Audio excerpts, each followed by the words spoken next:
Next, from the state capitol, the House Education Committee hears testimony on problems associated with the current funding formula for education. The state doesn't give a lump sum to schools, but bases its support on various factors, such as the number of students, attendance, and families' economic conditions. Some critics say the current formula for school funding shortchanges poorer schools. This runs about 1 hour. Not be winners and losers. Every child should win. So we understand that unfortunately, through no fault of their own, some communities, some school districts don't have what others have in order to try to make those things happen.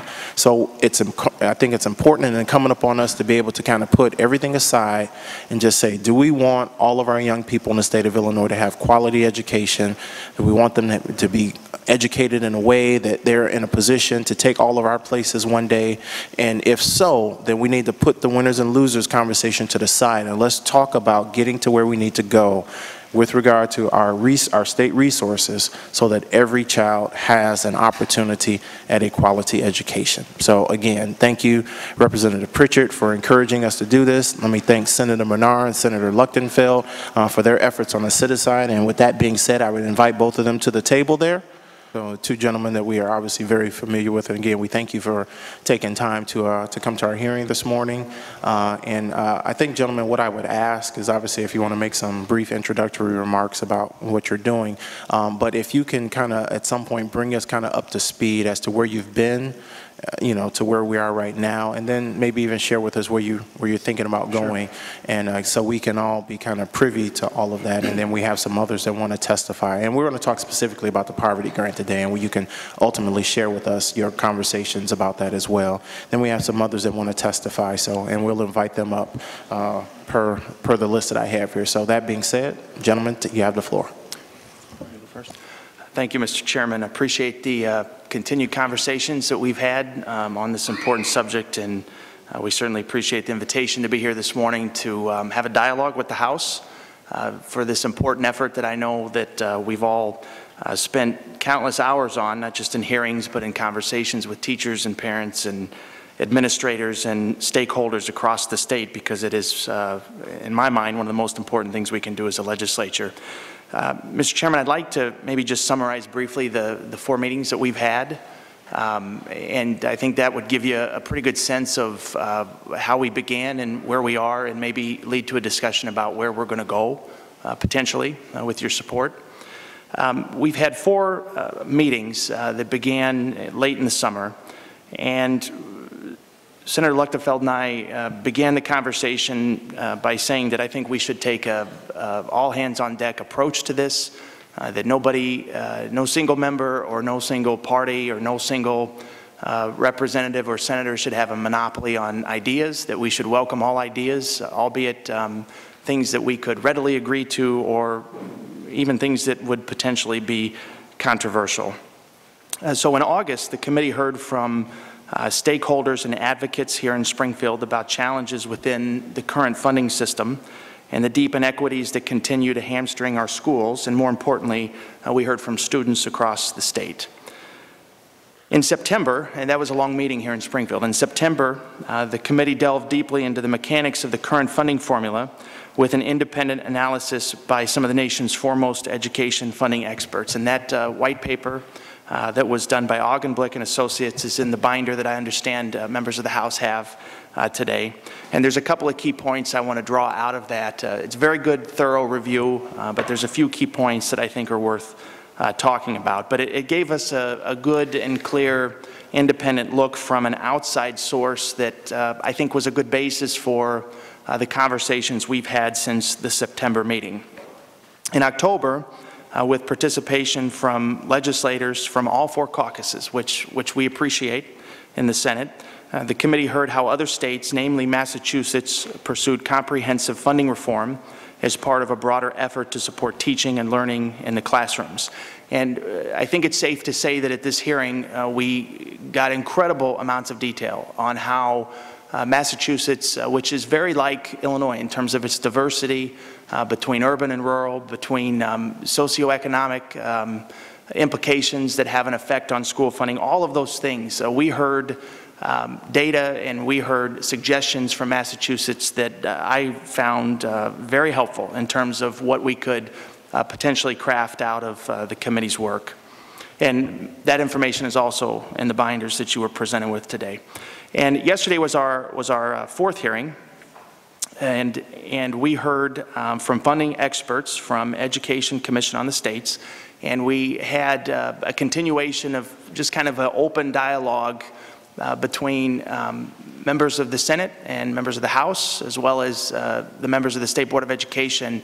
And literally, it was very informal, but it was trying to identify specific things that could be potentially put in a piece of legislation early next year. And we also had participation from many members of the State Board of Education, which of course is a critical part of what we're doing.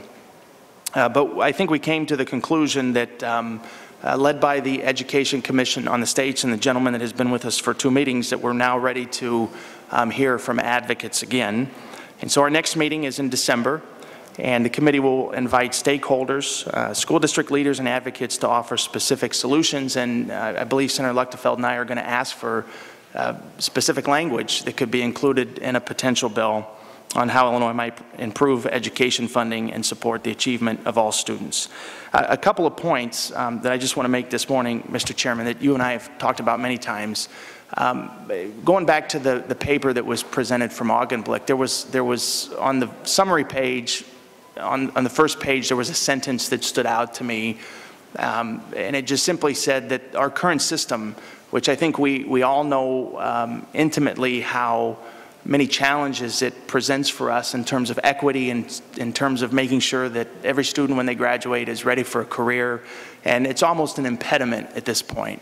And that report summarized and made that case in a very clear way to me. But there was a sentence in that report that said that our current system is not a good system for either students or taxpayers. And we spent a lot of time talking about this fundamental issue that many of the school districts in the state that have the highest tax rates also spend the least amount per pupil. And in more blunt terms, that simply means that there are so many school districts in the state that even if they chose to tax themselves at a level that most logical people would say is not a good thing, they could never bring about equity across the state. And that is a fundamental problem that we face. And we all know it's there. And we've all talked about it individually and as groups, and we've just simply tried to have a productive dialogue on how to chip away at that. And, you know, I think it's safe to say we've been pretty pragmatic about how we've been doing this. We've been disciplined about our discussions. We understand that, you know, this is a difficult mountain to climb, but I'm very pleased with the work that we've done on a bipartisan basis to get us to this point. And again, we appreciate the opportunity to come and talk today, Mr. Chairman. Well, again, I'd like to say thank you for holding this hearing and having the interest, some of the same interest and some of the same maybe problems that we see, you see. And, you know, again, when we first started this, I was around during the Edgar administration when he attempted to make some drastic changes in school funding. And it really didn't happen. I mean, finally it got to be that, you know, it's not necessarily a Republican-Democrat thing, and when it comes to school funding, it's more of a regional issue where, you know, if it helps my district and my districts, I'm for it. If it doesn't, then I'm against it. But over the years, I think the state aid formula, the general state aid formula has evolved to something a little bit different than what it was really meant to be. You know, it was meant to basically say, let's help those schools that can't help themselves.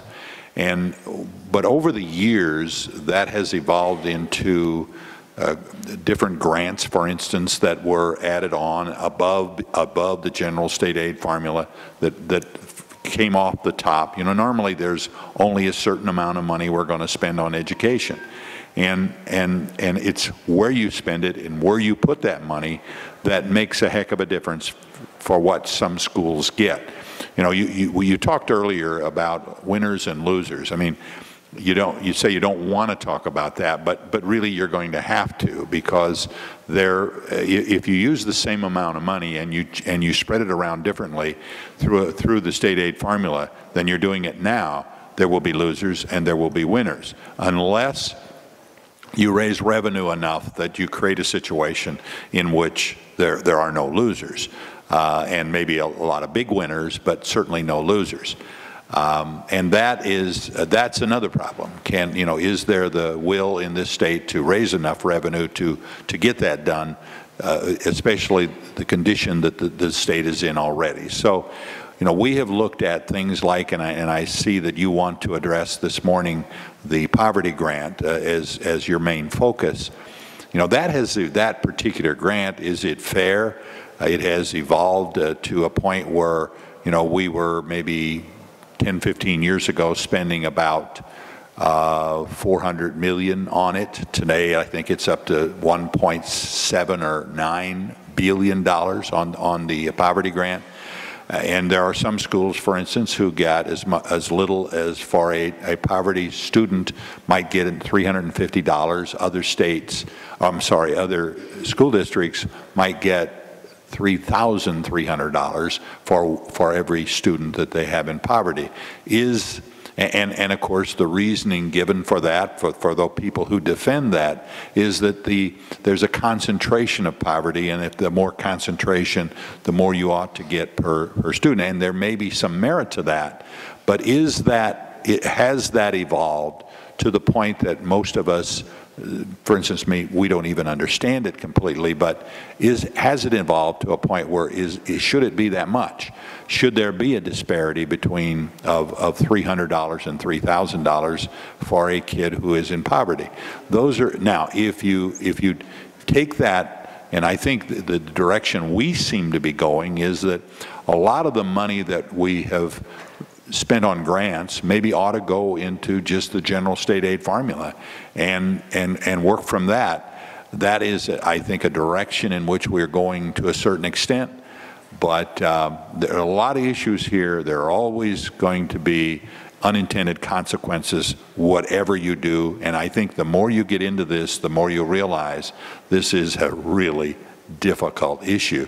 Because in the end, you will have to get enough votes to pass, and that becomes very, very difficult. There was a unbelievable amount of effort put into the Edgar administration to get something done.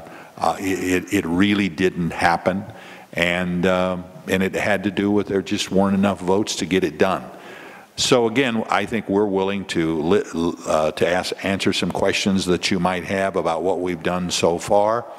In the end, we likely will come together with some recommendations, I would guess, in maybe around January. And as the representative said, or the senator said, we are attempting to get the different stakeholders to make some real concrete suggestions of what they believe should be done, and then finally put some of those at least into a proposal that we'll see where it goes. Thank you, gentlemen, very much for your comments. I'd like to turn the microphone over to Representative Pritchard, if he'd like to make some opening comments, and then begin with any questions he might have. Thank you, Senators, for bringing this issue before us and giving us lots of late-night reading material. It looks like you're certainly gathering the kinds of information, input that is going to be necessary for an important evaluation. Certainly, as our Appropriation Committee has dealt with the education budgets over the last few years, we raised many of the questions apparently the Senate is raising as well. So my hope is that we can work together with the Senate and bring forth a recommendation that the legislators can support. I know there's been a lot of suspicion about what the leadership may want. I think we need to move forward with what we feel is the best public policy for education funding, and certainly, as Senator Luchtefeld brought out, the funding of various subgroups in our student population. One of the questions that I would like to raise, and I'm not expecting an answer, is have you asked support groups or the Board of Higher Ed, or excuse me, the Board of Education, what happens to the investment we're making in many of these subcategories? What are school districts doing with the funding that we give them? And secondly, what is the outcome, the student outcome of that investment? I think lots of us, and certainly the literature is replete with evidence that, take for example poverty, students from a low-income background bring lots of at-risk factors to the table. But the question is, are we able to move them toward more success and growth with the investments that we're making? I think those two questions need to be raised and answered as we look at a solution and recommendation for this whole funding issue. Also, as you're looking at the kind of input that you're getting, are we looking at using the dollars that we currently have more effectively, or is the end result to look at perhaps raising more dollars? And I think the question has always plagued us in the legislature is how much is enough? You know, we say we want to adequately fund education, but I've never heard a quantification of what that is. EFAB certainly gives us a guideline for trying to get 3/4 of our students to that success level, but is that a realistic goal? And at what level do we invest, and at what progress are we going to accept for the investment that we are making? So I certainly look forward to our continued discussion and reading the material that your committee has looked at, and hopefully can come together with recommendations for the General Assembly. Thank you for your efforts.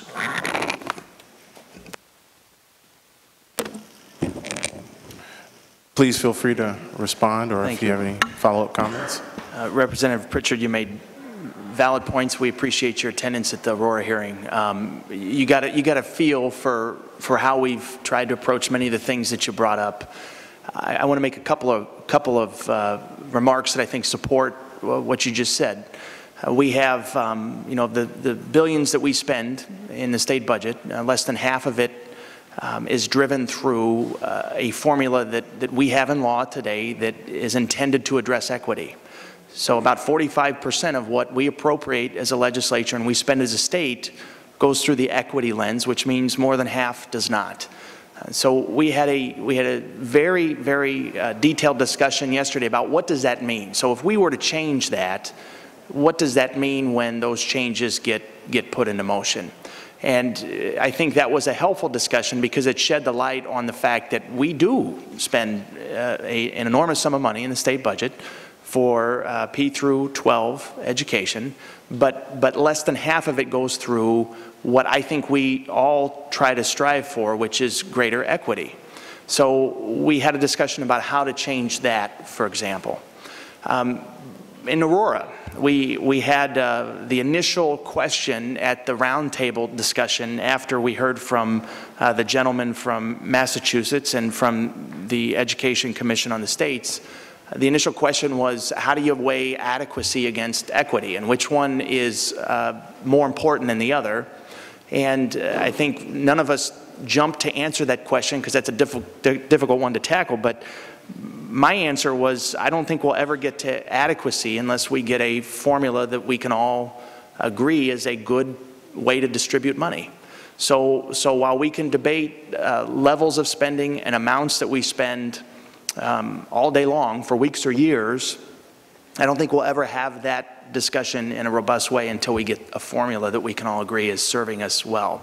And those things go together, but at the same time, they're separate conversations, and we've kind of, you know, weaved in and out of that conversation. But my own personal feeling is we'll never get to adequacy unless we can address equity, which is the meat of a formula of distribution that serves us better as a state. Senator Lichtenfeld.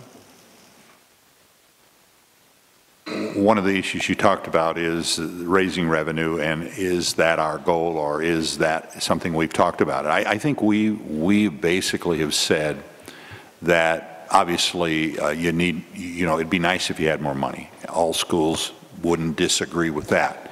But even if you had more money, even if you raised more money, are we spending it properly? wouldn't it be a good idea maybe to take a look at how we divvy it up to those schools? And so I think we have concentrated more on that part of it, not whether we should or could or will raise more money. But even if we had more money, are we spending it properly to see to it that kids who are in schools that maybe can't raise that kind of money are getting their fair share? And then you talk about the outcomes. You know, there's no question that if you can find examples all over where schools that are spending more than what is now considered an adequate level and still have bad outcomes, whereas schools that are spending less are having sometimes good outcomes. So, you know, that's a tough, and of course that brings into a lot of other issues besides funding of why that is the case, why there are bad results from schools that are spending quite a bit of money. Those are other issues that are beyond what we're going to do here in this legislature. So, yes, we've looked into a lot of those things. Most of those issues that you've talked about have come up. But as far as raising revenue, and I think you would agree with that, we're talking more about even if we had more revenue, how would we divide it? Great. Thank you very much, Senator. Do any of the members have any questions or comments for either of the senators? Before you make your comments, I'd like to add Representative McCasey to the role, Representative Jackson to the role, and I'd like to welcome the newest member of our committee, who will be 4 weeks old on Thursday, Claire McCasey. She's joining us in the corner over there in the little stroller. So we're getting them early, right? Absolutely. Representative Soto and Representative Chaparlavia. Thank you, and thank you for being here, and I like what I'm hearing. What is the guarantee that we're going to have success in these schools, that we're going to really give a quality education to the students? I've been working on the task force for years already, on the school closing task force. But, I mean, yes, we need to, and I'm supportive of, you know, bringing it to level and yes, and adding more money to the pot. But what is the guarantee if we don't have an aligned curriculum that works for everyone?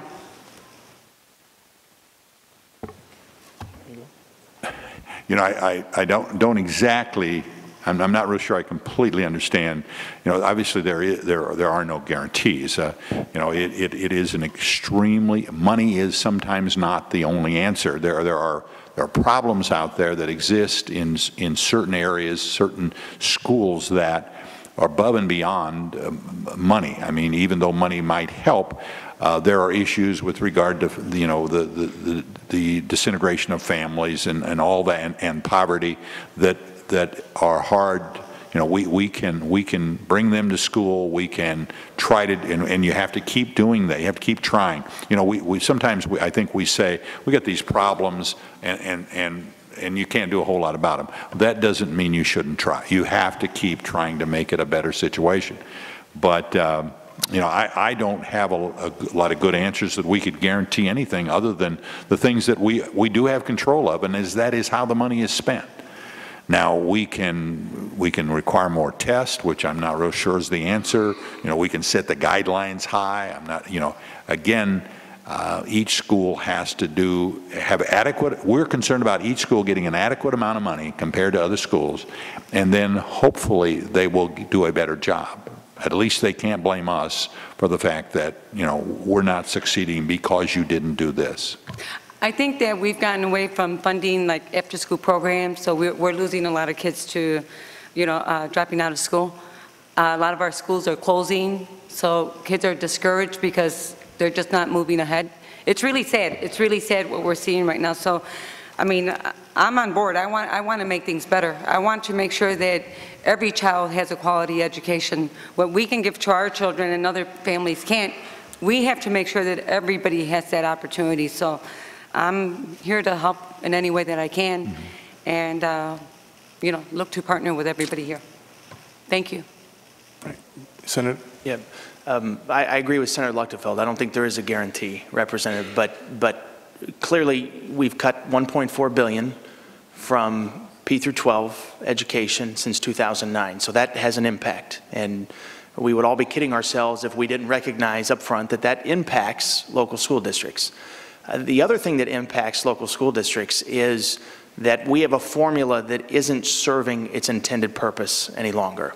So I've made this point many times, and there's probably a lot of people in the room that are going to say this before I get it out of my mouth. But whether we appropriate $1 or we appropriate, 4.5 or $5 billion for general state aid, if we don't distribute that dollar in the most effective way to address some of the problems that you've just articulated, where it will have the most impact, then cuts hurt, but so do formulas that don't work and don't drive money to the places where it can have the largest impact in a positive way. And so we haven't discussed in depth the effect of cuts and how that affects operations of districts, including the closing of buildings across the state, and what that means for outcomes for students. But what we've tried to focus on is, regardless of what is appropriated and what is spent, we have to have a distribution method that we all believe serves the purpose. And I think the one thing that we can all agree to today, at least most of us, is that the one we have today doesn't do that. So we need to make it a little bit better. And I agree. I agree. That's something that needs changing, and it's needed changing a long time ago. Thank you. Representative Chaplavia. Thank you, Chairman. More of a comment. I've been working with Senator Menard from the get-go of this, as well as the chairman has. Because there was a great concern before we left session, regular session, about why the House members weren't involved in the task force makeup. So this is just a commentary, and it's rhetorical. But I met with Speaker Madigan, and I asked him why we didn't appoint anyone onto our task force. Of course, Representative Chairman Davis was the first, and he carried it in the House for us. And he was under the understanding that we were only going to be dealing with poverty block grant. So that's, therefore, he misunderstood or was given the wrong information or communicated wrong on what this actually did, and therefore we were kind of left out of the picture. The Senate felt that we were, I think, almost disrespecting you, and that was by no means what we were trying to do, Senator Menard or Senator Lechtenfeld. That was not our intention. There was communication, incorrect communication that was given to Speaker Madigan. And I am so glad, Senator Menard, that you actually reached out to me, because you understand a large picture of us getting this done is in the House as well. And I'm more than happy and ready to work with both you on anything I need to do, along, I'm sure, I'm not speaking for, but I'm sure it's his intent too, Chairman Davis, that we get some real results. And we have a lot of documentation out there on past task forces. You get to hear that. It's like going to a meeting and you're doing stuff and nothing ever gets done. I think we're at that point where if we don't realize the center of our discussion for pensions and everything else in the state has to do economically, futuristically, striving to what we're going to be in the next 10, 15, 30 years with business in the state, all has to do with education right now, and we need to get that right. So whatever I need to do, and I'm sure my chairman and my minority chairman and my policy elementary and secretary ed are willing to work that hard with you also. So I want to thank you for bringing this, even though you felt like the House was unintentionally feeling that it was a cold over here. It wasn't so much. It was miscommunication, and we have all decided this is one of the most important things that we need to do in this state, along with a lot of things. So thank you so much, both of you, carrying the flag. I have Representative Ives, and then if there's nothing further for the senators, we have other folks that want to testify, and we'll continue on. So please, Representative Ives. I just got this book today, so I haven't read the intro, let alone the conclusion. All I want to know is what's the next step for your committee? Where are you going with this? And are there any definitive conclusions at the end of this report as to how that formula should be changed, or did all you do is define the problem in this first part?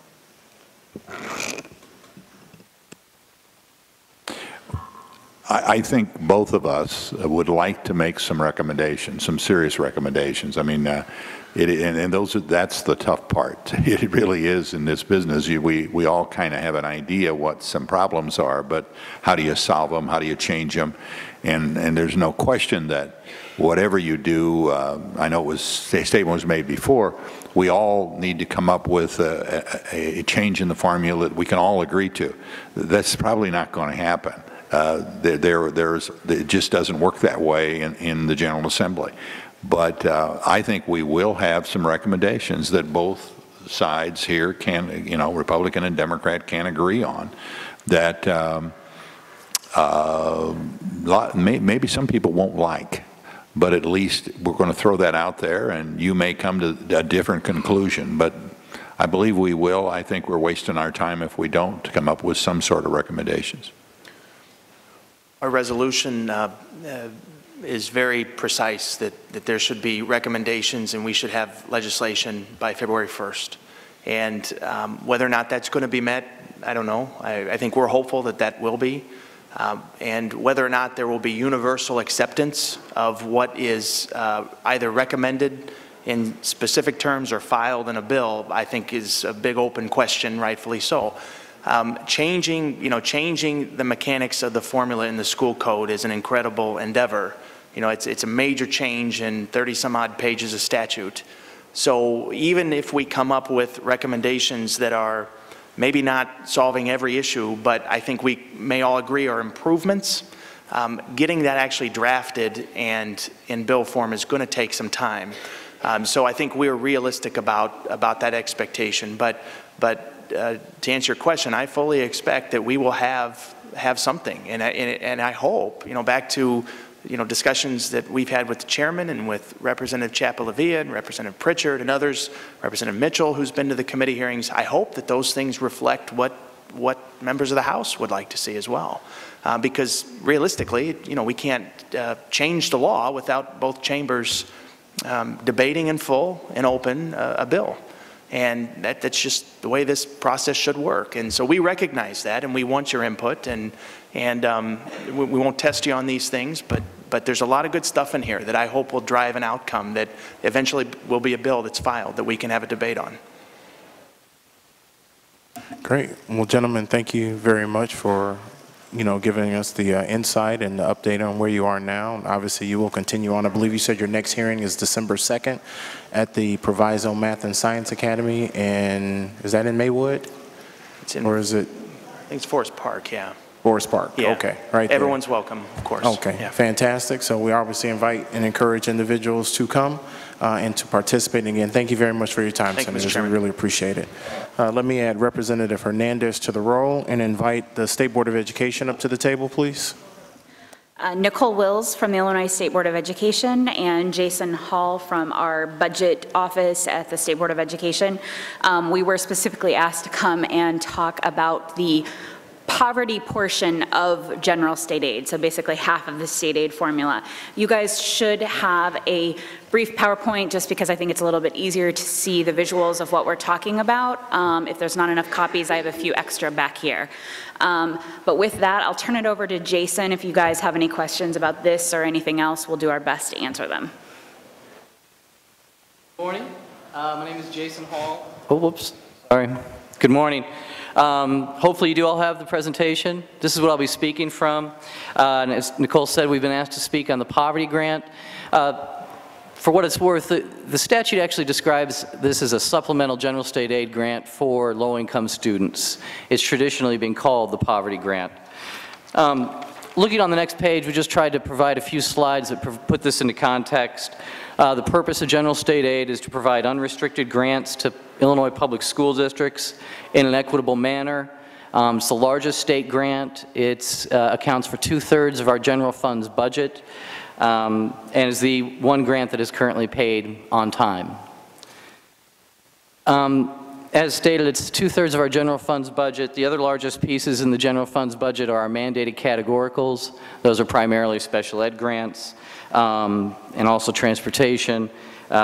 If you add in early childhood and bilingual, you have 98% of our GRF budget. General state aid consists of two grants. The first is the formula grant. This is an equalization grant that accounts for local wealth. The grant awards vary inversely with local wealth, so as local wealth rises, the grant amount decreases. As local wealth decreases, the grant amount increases. And then we have the supplemental low-income grant, often called the poverty grant. This is a grant that does not explicitly consider local wealth. Instead, it considers what is the proportion or percentage of the student body that is classified as low income. And the payment amount varies based on that proportion of low-income students and the total number of low-income students in the school.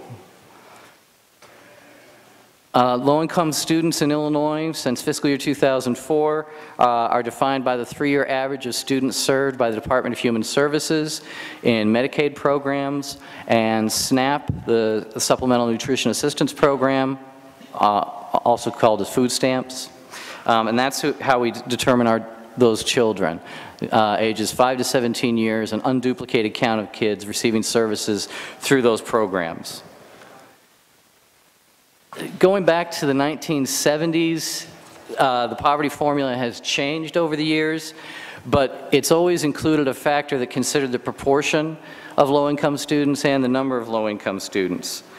The current formula we have was advocated for by researchers, by professors at Illinois State University at the Center for the Study of Educational Policy. Back in 2000, they wrote a paper that was submitted to the General Assembly and the Governor that pointed out that where there were greater percentages of Title I eligible students, that was their measure for at-risk students at that time, where there was a greater percentage of Title I eligible students, they noted that there were lower test scores. And they noted especially that while there were small decreases in test scores as the proportion rose, the test scores dropped off precipitously once the proportion of low-income students increased above 50–60% in a school district. So what they recommended was a curvilinear formula that would vary based on the proportion of school districts and would drive out a greater amount of funding per low-income students as the proportion of low-income kids increased beyond that 50–60% level. Prior to fiscal year 2004, at-risk students were based on children counted as poverty in the decennial census. The numbers came from the U.S. Census Bureau. In October 2002, the Education Funding Advisory Board recommended changing that poverty figure. They found the decennial census figure that was not timely, had accuracy issues. So they recommended moving to the count that we have today, those DHS students served by Medicaid and SNAP. And that AFAB report also recommended moving to the curvilinear formula that was recommended by the researchers at ISU. And that's the formula we have today, first implemented beginning with fiscal year 2004. And that formula appears on the next page. For school districts that have 15% or fewer low-income students, we pay $355 per low-income student. If they have greater than 15% of their student body qualifying as low income, we pay based on this formula, this curvilinear formula. It's the percentage of students that are low income squared, multiplied by $2,700, and to that is added $294.25. On the next page, you can see what the result of that is. It's a curvilinear formula. We drive out that squaring the percentage of students drives out an increasing amount of funding per low-income student as the proportion of low-income students rises in a school district. So what you have right now is the range of payment is $355 to $2,994, dependent on the percentage of low-income students in a school district. It's important to note that certainly while you would expect as a proportion, a district with a high proportion of low-income students is more likely to have less local wealth than a district that has a lower proportion of low-income students. So there's certainly a correlation between wealth and the percentage of low-income students. But the supplemental low-income grant is not equalized explicitly like we do in the foundation grant. And you can see how that works. We've picked here a pair of districts, two pairs of districts, pardon me, to demonstrate this. The first pair are unit districts, one in Piatt County, one in Whiteside. The first is a foundation grant district, so they have less than 93% of the foundation level and local wealth per pupil. Each of these, the second is a flat grant district. They have in excess of 175% of the foundation level in local wealth per pupil. But they each have approximately 33.7% low-income students. So for every low-income student they have, each district receives just slightly more than $600. But in the last column, you'll see there's a vast difference in the local resources available in those districts. And this is local resources as calculated in general state aid. The flat grant district has just under $3,500 available per pupil in local resources open. Oh, sorry, the foundation district has less than $3,500 in local resources per pupil. The flat grant district has $16,000, and yet they each receive the same dollar amount, say, grant award per low-income pupil. The same is true of the second example. We have a foundation and a flat grant district, each at around 55.9% low-income students in their student population. Each receives about $1,140 per low-income pupil, and yet you'll see there's a difference of nearly $9,000 in the local resources available at each of those districts. The poverty grant, the cost of the poverty grant has been growing dramatically. It's been the greatest cost driver in the cost of the GSA claim over the years. Since fiscal year 2004, it's grown from $418 million to $1.93 billion. It's now in that time range as a percentage of the total claim. The poverty grant has grown from 12% of the total claim cost to about 39% today in fiscal year 14. And this is all actually a series of graphs that are pretty much showing you the same thing. In the following graph, we've broken out the PTEL adjustment. The PTEL adjustment is not a funding stream. It is an adjustment that affects a district's local resources and can therefore affect the foundation level grant. But because people like to see that as a separate element, we've separated it out here. The PTEL adjustment peaked between FY08 and FY10 when it ran about $800 million in cost. It's currently about $300 million in cost. But these bands are an attempt to show you what's driving the cost of the claim. And for the most part, we've had a somewhat declining cost of the foundation formula grant, but an increased cost in the poverty grant. And the next grant slide, again, is just to show you that exact same thing. From fiscal year 10 through fiscal year 13, the cost of the formula grant, the equalization grant, declined. During that same time period, we had double-digit growth in the cost of the poverty grant. Now in FY14, the cost of both grants increased. In our current situation, we've been appropriated now for our third straight year significantly less than what statute says we owe to school districts. In fiscal year 12, we could only pay 95% of the total cost of the claims. This is the proration process. We compare the cost of the claim to the dollar amount appropriated, and we pay out as much as we possibly can. So in FY12, we paid 95 cents on the dollar. In FY13, we could only pay 89 cents on the dollar, every dollar owed to school districts. In FY14, the General Assembly attempted to maintain the 89% proration. We fell just slightly short of that. We're at 88.7%. May seem like a small difference, but superintendents note to me they aren't getting 89%, they're getting 88.7%, and that's right. And that's despite the fact that the General Assembly acted to increase the general state aid appropriations by $155 million, but the cost of the claim rose even more. So we're $562 million short of where we need to be. And I want to stress at this point that the proration impacts both grants. We calculate the formula grant and the poverty grant. We add those dollar amounts together, we compare it to the appropriation, and we pay as much as we can. So I'm sometimes asked how far away we are from fully funding the foundation level, and the point of all that is we're falling short of fully funding both grants at this time. And the final slide just contains some links to documents you may find helpful. Our budget schedule, a device we call our GSA inquiry, where you can look up the general state aid claim and the payment amount for any school district. It has all the calculation variables, and we have some historical data on there as well. That concludes everything I had prepared. I'm happy to answer any questions. All right, questions? Are we all just completely overwhelmed? Okay, Representative Pritchard. Thank you very much. I'm sure we're going to have more questions as we delve into your report a little bit more. But I'll raise the question that I raised with the senators. Do we have any evidence of how this additional investment in the poverty grant is used by districts and what outcomes we're getting for that investment? Go ahead. I would say that we have a little in the way of direct evidence of that. We don't necessarily have studies that support what the supplemental general state aid has gotten us in terms of outcomes.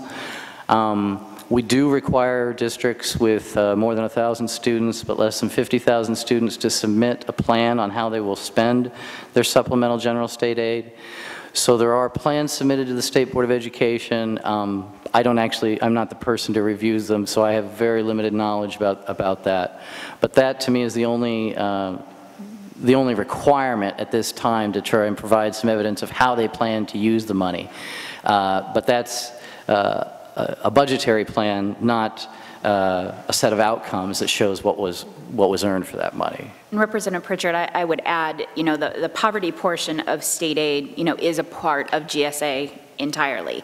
And general state aid is unrestricted funds for districts to use. So, they may be using the funds, for teacher salary, equipment to keep the lights on, et cetera, because it is unrestricted funding. So unlike some programs like special education, private tuition dollars, one of the mandated categoricals where they're filing claim forms, they're not filing claim forms. We have data, obviously, that goes into the dollar amounts when we do a general state aid claim, but it's not for any type of services rendered. That their amount of reimbursement is based on. I would also add, with respect to the supplemental general state aid budgetary forms, right now, as Jason said, it's if you have a district over 1,000 students and under 50,000 students. There is also a separate requirement for CPS to do this, though, I will say. But you could have under 1,000 students and have a 100% poverty rate or a very significant amount of poverty students, but you're not, by statute, required to submit that information. So the applicability of that statute is, I think, somewhat in question because of how it applies. So if the funds are unrestricted, why does it make sense to have that as a part of our formula for distribution of state funding? I think in all of the research that's out there, it talks about having low-income students or at-risk students, the needs to educate those students is higher, and in particular, when the concentrations of those particular students increase, the need increases. And I think the research that has been done by, higher ed institutions, organizations like ECS, NCSL, et cetera, that's a universal. That's just something that has been universally found in all the research that has been done.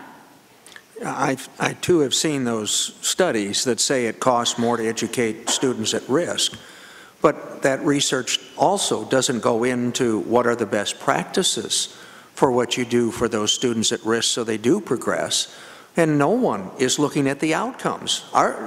Is that additional investment producing the kinds of results we would like to see?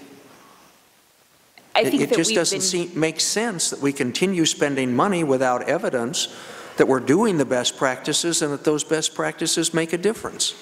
I think that, part of what we're doing is looking at schools and districts as a whole, and making and proposing changes with respect to what we're seeing. For example, we see that there is a need for students, to be more college and career ready. So part of what we're doing is looking at teacher standards with the Board of Higher Education.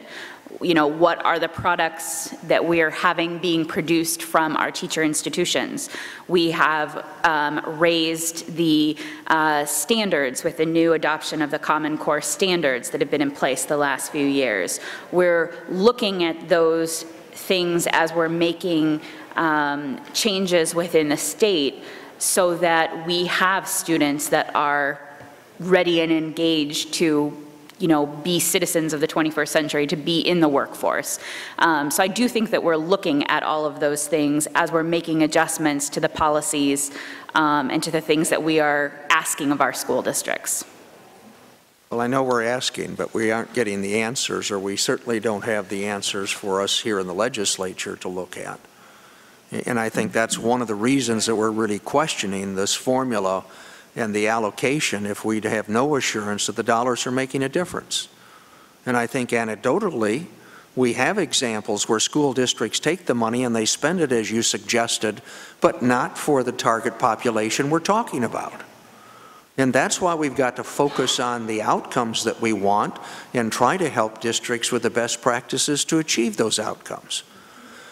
Jason, you mentioned on slide on page 5 of this presentation that the rates vary by district types.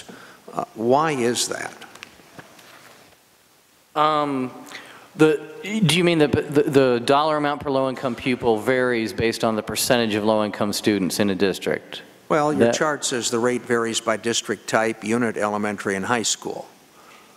I think you're looking at a different presentation. Are you looking at something? It's in the presentation in the binder, page 5.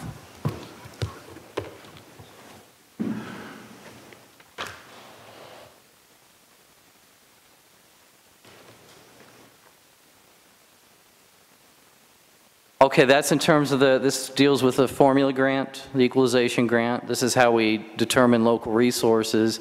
It does vary by school district. I would assume those rates were first implemented in fiscal year 99. I would assume at that time they were somewhat representative of the median rates found in those district types. And I would imagine it is also the rates that would allow the state to land on a GSA calculation that matched the dollars they wanted to appropriate for that purpose, beginning with that fiscal year 99. So is the state board looking at that efficiency? I'm assuming this is a cost efficiency assumption. Why we aren't encouraging our dual districts to become unit districts if that is more efficient? Well, as you'll see, sir, on that slide, if you have a unit district, we're going to take their EAV and multiply it by 3% and add to that the CPPRT. But just on the property value side, we take their EAV by 3%, and that's what we're going to use for their local resources. If they're a dual district, if they're operating an elementary and a high school district, in total, we're going to use that 2.3 and that 1.05%. So in total, we're going to assume 3.35%. multiplied by their EAV. So there is an incentive, perhaps not a large one, but there is an incentive to go from a dual district to a unit because the local resources calculation is going to go from 3.35% multiplied by their EAV to 3% multiplied by their EAV. So it's an inverse relationship, you're saying? Yeah, well, there's definitely an incentive there. We'll be assuming less local wealth, so they'll get greater amount of general state aid if they go from a dual to a unit. Okay, that wasn't understood. In the reference to the curvilinear formula for poverty grants, why is that curvilinear preferred over a linear form? I know there are organizations that are promoting the linear form. I believe it was based on the research, some of which we cited here, that showed that test scores drop precipitously when low-income proportions of the student population increased above 50 or 60%. There are states that have a straight linear relationship. They don't square their percentage of low-income students. There are states that pay based on that percentage, but pay in bands and groupings. 20 to 30% get a dollar amount, 30 to 60% get a dollar amount. But I believe the reason that the General Assembly chose to implement this formula in FY 2004 was based on the academic research and the recommendations of EFAB. Well, I know that, as I said, there's organizations, and they're in the room today, that are advocating a different formula. And I think that's out of fairness. Why does it cost, or why should a district in that 50% at-risk student be assumed not to need the same kind of dollars as someone that's a little bit higher than that. Well, again, that's what you can reject the academic research, but that's the academic research has shown that those districts face higher costs. And especially, you know, the difference is stark when you look at a district that has, say, 90% low-income kids versus a district that has 30% low-income kids. Their costs are much higher. So I guess just to conclude my questions, does the State Board have a recommendation for us to consider in terms of our formula allocations and how we treat the poverty portion of general state aid? Representative, our board has not made recommendations. I think our board is learning and studying along with the members of the Senate Education Funding Advisory Committee. We have had 4 or 5 board members attend each of the hearings. We have invited an individual named Mike Griffiths from ECS that has come to Illinois twice. The state boards have many conversations. He's assisted with other states in looking at the formula. We are looking at all of these things. He's encouraged us to really think about the way that we do funding overall. Do we want funding that has multiple categories? Do you want to continue having line items for special education personnel, private tuition, general state aid, et cetera? Or there are some states that have gone to more of one formula, but that would have additional weightings for special education students, ELL students, low incomes, or at-risk students. And so I think that his knowledge and expertise on what has been done throughout the country has really brought additional perspectives that the committee and our board is listening to all of this as well, are listening to. Is it simply revising the current state aid formula, or is it looking more broadly than that? And I think right now they're wrestling with a number of those questions and what does that mean, in particular in light of the fact that there's not likely to be additional funding next year. And that's not to say never, but I don't know next year if we're going to get $1 billion. He's been talking to us about, for example, Colorado citizens are going to the polls today to vote on a new funding formula. But the new funding formula is contingent upon a tax plan that has to be passed by the voters of the state. So he's been able to bring that perspective to the committee and to our board as they're considering all of these things. Well, I hope the State Board will bring some recommendation to the Senate committee. As you heard, they're looking to draft recommendations in January. And I should also step back.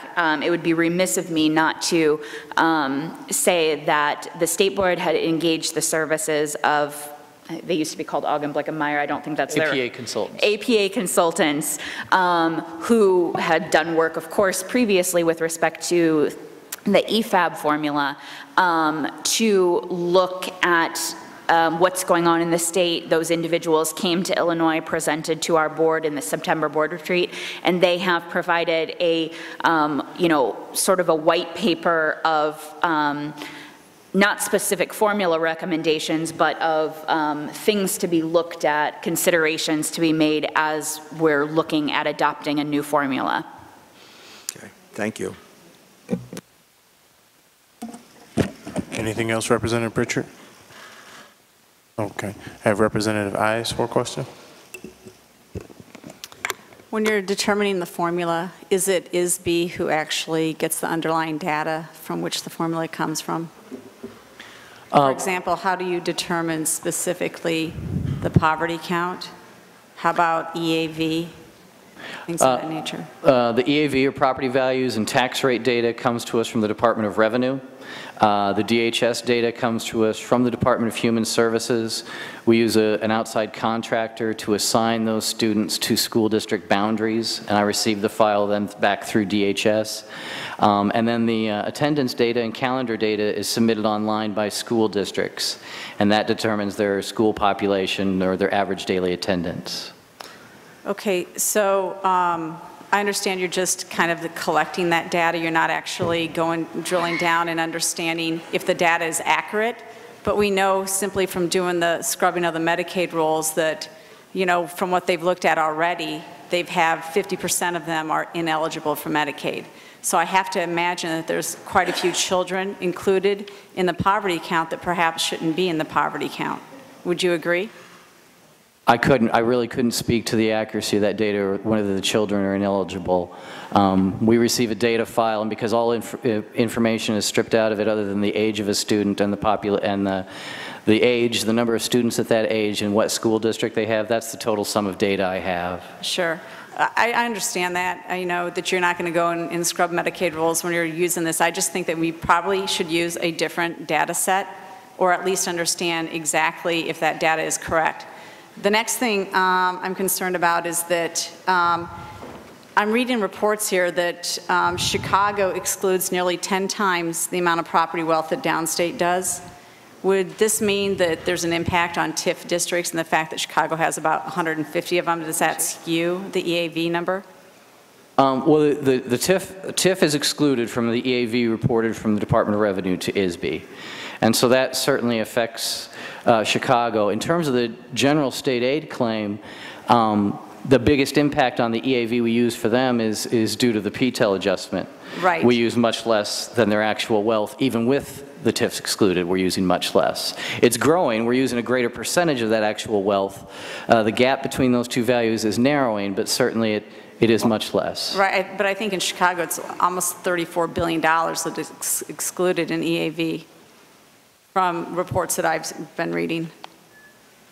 I don't know how much TIF is excluded, since I don't see that data, but in terms of their actual EAV for tax year 2011, they had $75 billion in wealth, in property wealth, $75 billion, and we used just under $53 billion.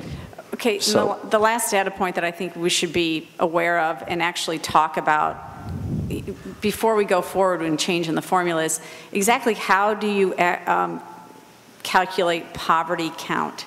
You take the total number of students eligible over the total number that are considered poverty, and you get a percentage. Is that correct?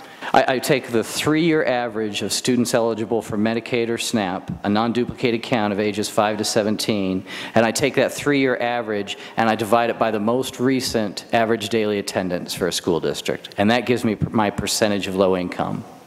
So if I have 100 kids in my population and I determine that 80 of them are in poverty, then I have an 80% poverty concentration, correct? Correct. But if I have underreported the number of kids in that population by, and let's say it's really, there's 110 in the population, but I just haven't tracked them well, then I would obviously have a lower poverty count and get a lower GSA. Well, if you've, I mean, that could, if the attendance data could affect the proportion, the percentage of low-income students. So I guess... There's been an argument, though, to some degree, by calculating poverty this way, and actually doing the formula grant this way, that you almost invite truancy to some degree, or not cracking down on truancy because of the poverty concentration goes up. The less kids overall you have based on the poverty you have. Well, if you underreported your attendance, you could boost your percentage of low-income students, which would boost your low-income payment per pupil, but you'd also be doing it at the expense of the formula grant, because we're going to use that attendance data to determine how much we're going to pay out on the formula grant. So you could gain with one grant and lose with another. Okay. Well, I wanted to kind of bring that out to light because there's different ways to work the numbers, so to speak, and we know that that does happen in the state of Illinois. So, and I would just throw out that we do audit districts. Okay. I'm not sure of the span of time in between years, but that's part of the reason we are always applying adjustments to general state aid. This year, our net adjustments cost us around $27 million, but that's as a result of the audit. So sometimes districts gain and sometimes they lose because we go out and find they've under or over-reported or had the correct number of calendar days and things like that. So there is... How frequently are you able to audit the 860 districts we have? We do risk-based auditing, so I don't know the exact year span. I'd have to get back to you on that. What I do know, however, is, for example, on a risk-based auditing, if you've had issues in the past, you're going to be audited more frequently. But I'll get back to you on more. It's I believe within 5 years. It might even be within 3, but I'll get back to you on that. Okay, thank you. So it sounds like, again, you have mechanisms in place to address what the representative said is, it sounds like you said it's a pervasive problem, or you've heard instances of it taking place, but it sounds like they have mechanisms in place to address districts that are doing just that. Sounds like it. Certainly, we've got a problem with Medicaid eligibility, and that can skew the count. And certainly, we have a problem with TIF districts and EAV and what is really going on in these districts in terms of property wealth, and I think that really, truly has to be addressed. The truancy issue is just a sideline issue that I've heard, and I wanted to bring it out, and I know the numbers could work either way, so it's good to hear you say that. Thank you.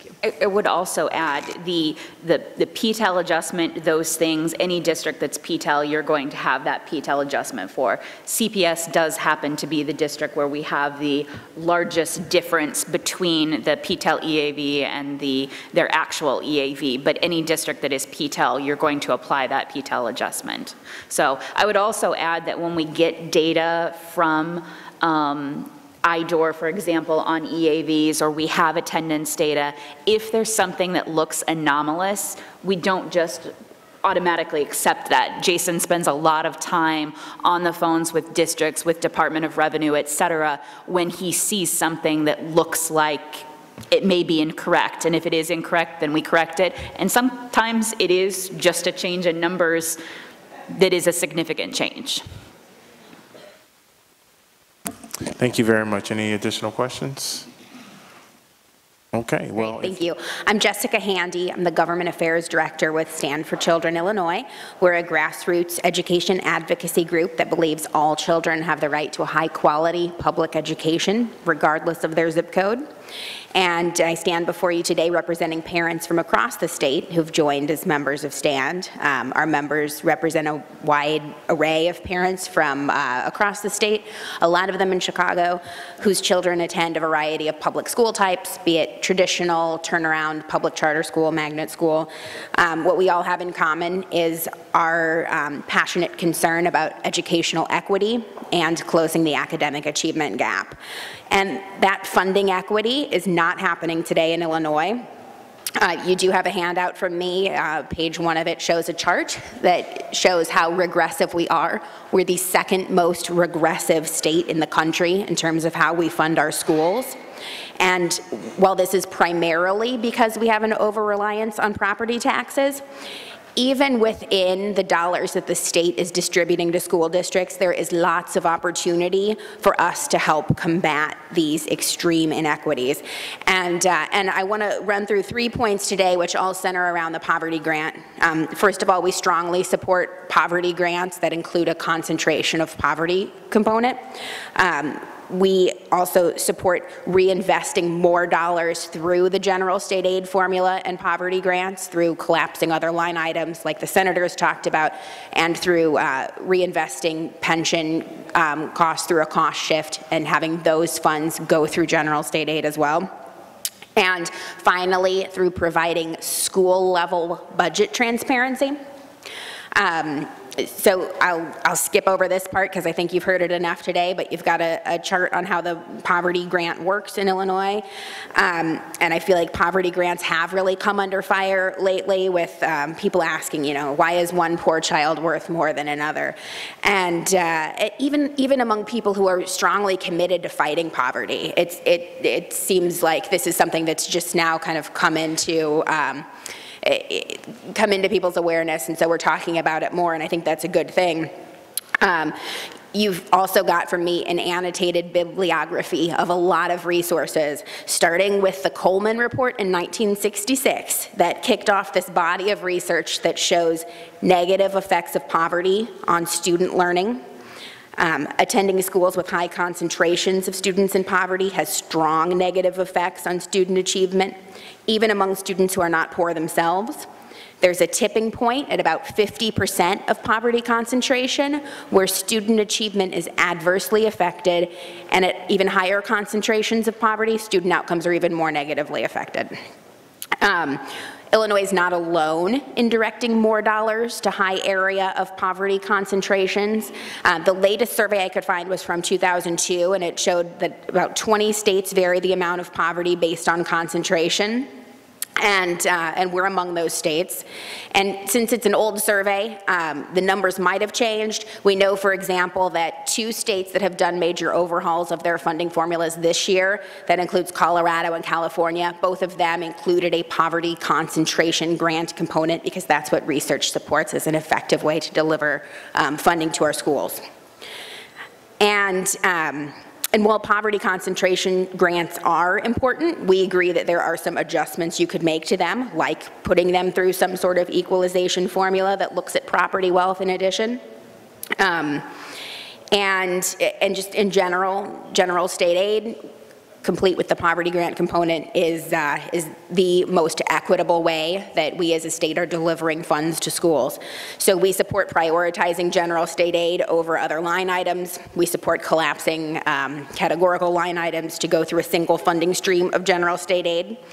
And what we haven't talked about much or what the senators haven't talked about much in their task force, and you guys have heard me say it before, is we have a very inequitable situation in Illinois where the state pays for teacher pension costs for all teachers outside of Chicago, which in essence replicates the inequities we have in schools, because our teachers with higher salaries have higher pension costs and the state's picking up that tab, which directs more money to wealthier areas. It is exactly the opposite of how general state aid works. It is the opposite of how the poverty grant works. And we feel like it would be a much more efficient and effective way to deliver those dollars to schools by doing a cost shift and then providing all of those extra dollars through general state aid, which is the equalization formula in the state. We put $4.4 billion into general state aid to fight the inequities. We put $3.4 billion into TRS to replicate the inequities. It doesn't make a lot of sense. And then the final point I would say is the state tracks dollars to the district level, but not to the school level. And so this presents a problem when if we're giving a grant for a higher poverty concentration, and that goes into a salary schedule that gives more money to teachers who have higher degrees of education and more years of service, and those teachers choose to work in wealthier schools, the poverty grant money is not getting to the children that are most at risk and living in poverty. And without having school level budget transparency, it's hard for us to see where those inequities go. And this is something that the Senators Committee has focused on somewhat, is adding that extra layer of budget transparency. And we strongly support that. So I thank you for your time and happy to answer any questions. Thank you. Questions? Representative Ives? I absolutely agree with you on transparency. And you spoke a lot about spending the dollars for kids in poverty to get the outcomes that we need. Mm-hmm. And this summer, actually, I'm sorry, October, I visited both St. Malachi's and St. Angela's in the city where there are 90 and 95% poverty concentrations. And those schools are fabulous. And they're doing a great job educating kids on less than $6,000 per pupil. So I don't agree necessarily that more dollars gives you better outcomes. In fact, I disagree if you're going to say that that's the entire problem here, is that not enough dollars are directed to poverty kids. It's just not true. We know it's not true. The data tells us that. So I'd like some real considerations about how we spend our dollars correctly to educate children. And part of that is going to have to be parental choice in the future. Parents are very involved. These schools were fabulous. Each school was all African American. I didn't see anybody but an African American child there. Really classy Catholic schools. Each student, each kid outside the principal's office was greeted by a, I don't know how tall he is, 6-foot cardboard cutout of President Obama. So they're celebrating their culture, they're celebrating who these kids are, the role models that they would have, and they're educating the kids for $6,000 a child in high poverty concentrations. So let's talk about really what's going to benefit kids in the end. And part of that has got to be parental choice. Yeah, I think, I certainly don't mean to imply that funding alone is a silver bullet, because I think we're probably the first to say that funding and adequacy and equity matters a ton, but it also doesn't make a difference if it's not invested effectively for kids. So if you had, like, I talk about this sometimes, the master's degree bump that is a typical component of most of our salary schedules. Research shows that master's degrees in education have no correlation to improved student outcomes, and yet we have about $1 billion in Illinois going to fund that lane. Wouldn't it be more effective if that money was spent to get excellent teachers to mentor new teachers, or to get excellent teachers into the neediest classrooms, or if you fund a school and it gets sucked into a quality blind salary schedule and our best teachers go teach in the wealthiest schools, that's not making a difference for children that need the help the most. So investing those dollars in early learning and small class sizes from K-3, those sorts of things are things that'll move the needle, and I absolutely agree with you that money alone is not an answer, but money invested effectively is. And I agree with your comments there. Thank you. Representative Ives, I can appreciate what you said, but I can show you some school districts that are spending 3 times that, and those kids are doing well too. So we see it all over the place, with some that are spending less and a lot that are spending more. So any other questions? All right, Jessica, thank you very much. Would Advance Illinois please come to the table?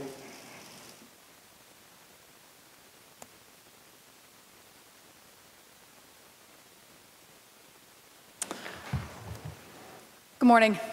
Morning. Just introduce yourself and please begin. Robin Staines, I'm Executive Director at Advance Illinois, and I'm joined by Ben Bohr, a Policy Director at Advance Illinois. And thank you very much for giving us a few minutes to speak with you today. We would argue that we've got an unbelievably critical time in Illinois education. There's no guarantee that what I'm about to say is going to make a difference, but the state has taken a whole number of steps over the last 5-6 years to put comprehensive changes in place across the state, at the district level, at the school level, designed to try and raise expectations for students, for teachers, for administrators, and to try and up the game and the outcomes for all involved. And unfortunately, that's happening at the same time that we are cutting funding. You heard inflation adjusted, we've cut $1.4 billion since 2009. So those cuts threaten the very work that we have said as a legislative body, as a state agency, and as stakeholders we think is critical to undertake. You all know that the fundamental point of state dollars spent on funding is to equalize. And while you've heard there's a lot of complexity, you've got a very thick binder that's probably going to make your eyes cross, your head spin, and whatever, I don't know what will happen to the rest of your body parts. The fact is that any funding system is really a very simple one. The proposition is, what is it that kids need to really be educated well? How much can their local districts afford to provide? And then the state sweeps in and they backfill to make sure every kid gets where they need to go. It's a very, at its core, a very simple set of questions. Unfortunately, as you understand right now, because we're only a quarter of the overall education spend, and that's against a national average, in general, states are picking up about 50% of what's being spent in their states on education. We're just down to 25% or less, given the most recent round of cuts. It makes it much more difficult for us to fill in that gap, and then it leads to a whole bunch of strange outcomes. When the state of Illinois tries to answer those questions, it does a couple of things. The first thing it does is say, how much money should we be providing? And this goes in some cases to your question, Representative Ives.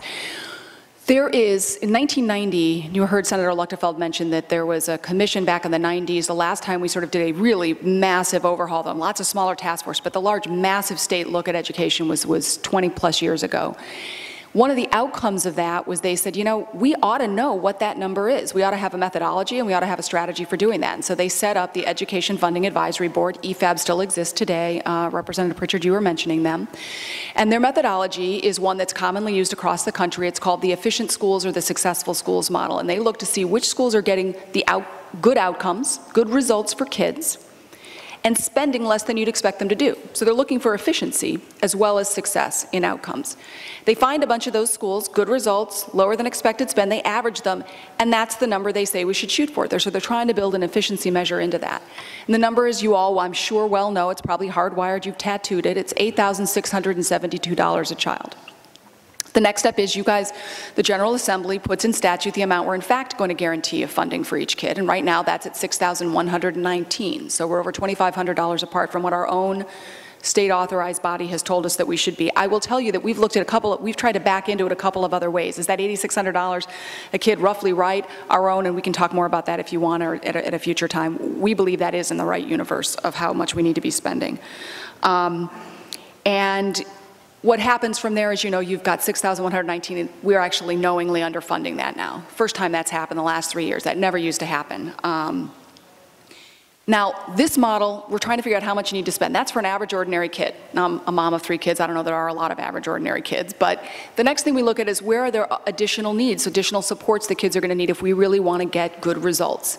And we know that, you know, if a child who's an English language learner, if there are special needs, and poverty, kids living in poverty. And so we look to see what that adds to the need. But here's the issue. The 6,100, the basic number, the 8,672, we equalize those dollars right now. We means test. We look to see what can you afford. But when we look at those special other needs, we don't. So if you've got any child who's living in poverty or special needs or ELL or other things, we actually don't look to see what you can afford of that additional cost. We just give you that amount. And that is one of the reasons. And so what that means is if the average amount for kids in poverty, there's a range. There's no scientifically rule of thumb that says, look, if you've got a child in poverty, here's how much additional money you need to spend to make sure they get good outcomes. But generally, other states are somewhere in the 20% to 60% range. That's how much of additional dollars. With then added amounts if you are in a particularly high concentrated area. About 20-odd states do that as well. Right now in Illinois, it might surprise you to know that our average is 16%. So if you average all the money we're using for dollars for poverty, we are averaging about 16%. And that raises 2 questions. One, are we spending the poverty grant dollars as effectively as we can and as we need to? And 2, are we making the right level of investment, not only in poverty, but overall in funding? To the first question, our answer would be we're not. And the school districts, as you've seen, get very wide numbers, right? So a district with very low concentration is getting an average of maybe $355 a kid on up to about $2,700 at the high end. And that strikes people as, wow, that's just a crazy big range. Keep in mind, by the way, that 355, you're talking about 6%. I mean, a really, really small number. And I think there are 2 things that are at play here that you ought to be thinking about as we consider as a state if and how and whether and what we can do to improve what we do. One is we're taking into account legitimate issues of concentration, but the second is that we're trying to do through the back door what we've been unwilling to do through the front door. The legitimate thing that we're doing there is we are recognizing that when you have a higher level of concentrated poverty, research suggests that you've got a higher level, you're going to have to fund at a higher level to get good results. Now, whether it's linear or whether it's curvilinear, the research is pretty clear that you've got an increased need that you want to come to grips with. And we've been doing that as a state, and whether there need to be adjustments there, that's something I would argue we would need to continue to do. But there's also another reason we've got this spread from very small amounts to much more significant. We don't means test. And we know that there are districts that can afford to underwrite the additional costs that come with children with risk factors. But we know we're going to give them money. We know we're not means testing. And so we come up with a much lower base number and then a much higher concentration factor to account for the fact that we're sending an awful lot of money over to districts that have an ability to take care of some of those needs in-house. If we, in fact, means tested, if we equalized poverty funds, we should, without spending an additional dollar in a budget-neutral way, we would be able, by our back of the envelope, to move from 16% average support to 26% average support, budget-neutral. Just by saying, look, let's send the dollars where they actually need to go. Let's take a look and see what that local ability to pay is, just like we do for other basic education funds. To the second question, are we making the right level of investment to support low-income students? If we do a smarter job of distributing the existing dollars, then we think it will be Please add easier. Representative Pihos to the roll. Please We continue. think we will be able to have that conversation in a more fiscally responsible way.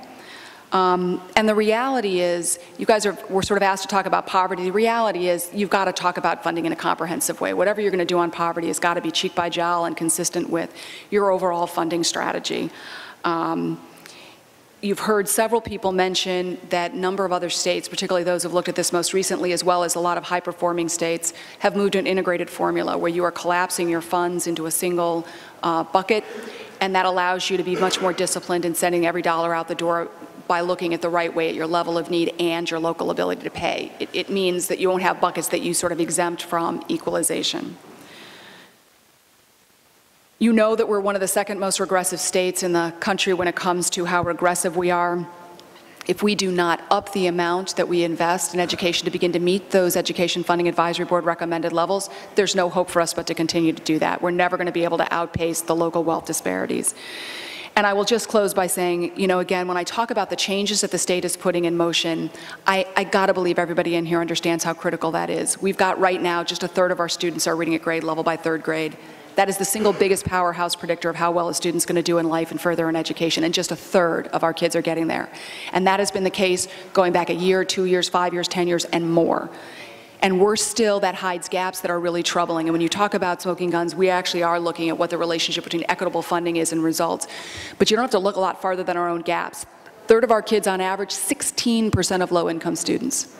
16% are reading by grade level in third grade. And if that isn't something that we feel absolutely a moral imperative, as well as an economic and future of our state, I don't know what is.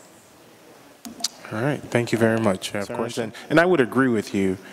You know, when we look at poverty, I mean, it's a piece of it, but it requires a kind of a big picture approach, you know, particularly with the dollars. I wouldn't disagree with you at all.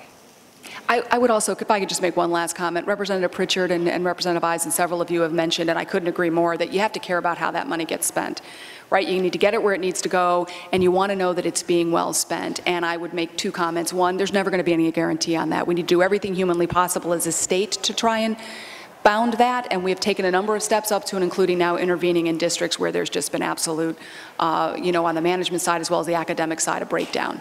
And that creates some of those, along with a number of the other steps that I think that I mentioned the state's been taking. But the second is we haven't tested it.